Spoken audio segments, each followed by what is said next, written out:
Alright, we're back at it with the 44A, and I've got some gaskets. This one's going to go for the oil outlet, or the oil inlet I should say, where you pour the oil in and the breather goes. This one's going to go on the intake side of the carburetor. This one's going to go on the manifold side of the carburetor. It's a little thicker. It's going to give us a little bit, the thicker one goes on the manifold. It gives you a little bit of separation between the manifold, which is pretty hot, and the carburetor. We're going to use a new intake gasket, exhaust gasket, so combination, and we're going to use a new water outlet gasket as well. I've cleaned the surfaces up pretty good on this. The intake, I had it milled originally, essentially because I brazed it. Now, if you have money, go buy another one. If you don't have money, I'll tell you how you fix these.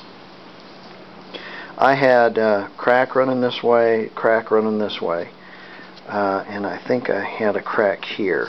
There's 3 cracks in this, and you can braze cast iron. You can. It is possible, because I did it. And what you have to do is I put this in my sandblaster and cleaned it all up really good, and then I cut a groove with a die grinder in that crack, and I drill stopped each end of it, drilled into it. Cast iron is very hard, and when your drill bit hooks up, it shatters your drill bit. So prepare yourself for about 4 or 5 drill bits to drill into this cast iron. I just put a 3/16 hole on either end, 3/16 hole on either end, and I put a big groove in there with a die grinder. Once I did that and I got everything all ready, I put this in my oven at 500 degrees and let it sit in there for about an hour. Got real nice and hot. Meantime, I got outside and I got some bricks so I could put it up on bricks so I could get it off my floor. I got comfortable, got a good working surface, and got my torch, and I used the cutting head on my torch, but I didn't cut with it. I just used it to get things hot. When I pulled this out of the oven, I took my torch and I went around it, and I got it red hot, almost cherry, the whole thing, really good and hot. Probably 20 minutes I sat there and worked on it, the whole thing, get it good and hot. Then you have your brass handy and you heat it up, you know, cherry, where you want to braze, and then you hit it with your brass, and then you keep going with the heat, and then you do your final pass on your brass, and you keep going on your heat.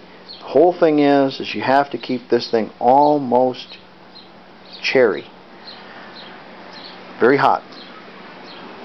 Did the same thing with the other ones, and then I threw it in a bucket of ice water. No, I'm joking.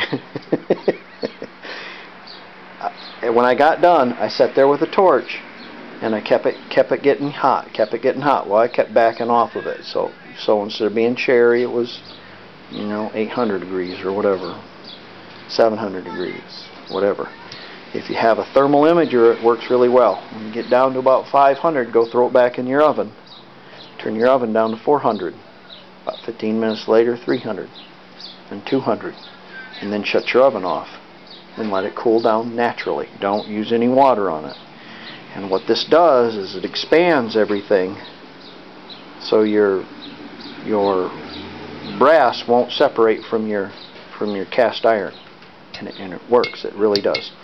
But I warped it in such a fashion that I'd had to take it down to a machine shop, and he did all he could to take it down. He didn't want to take it down too much farther, but I've got enough where it's going to seal up really well. So that's the intake.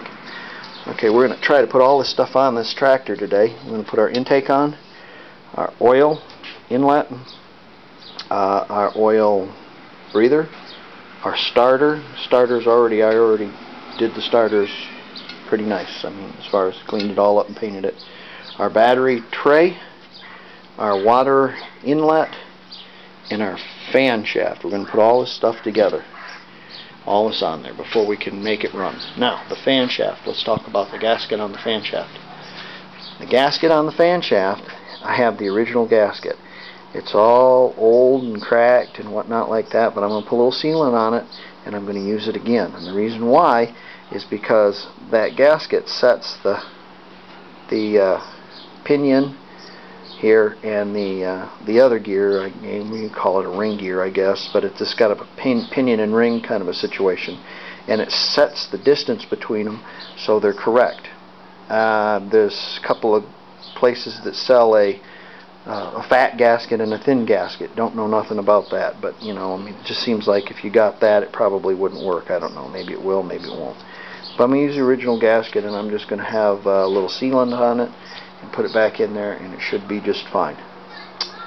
I think I covered everything. Cleanliness when you're on your contact surfaces is real important.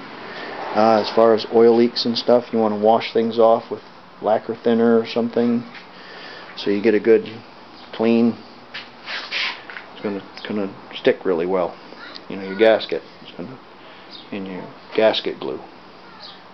All right, let's get busy.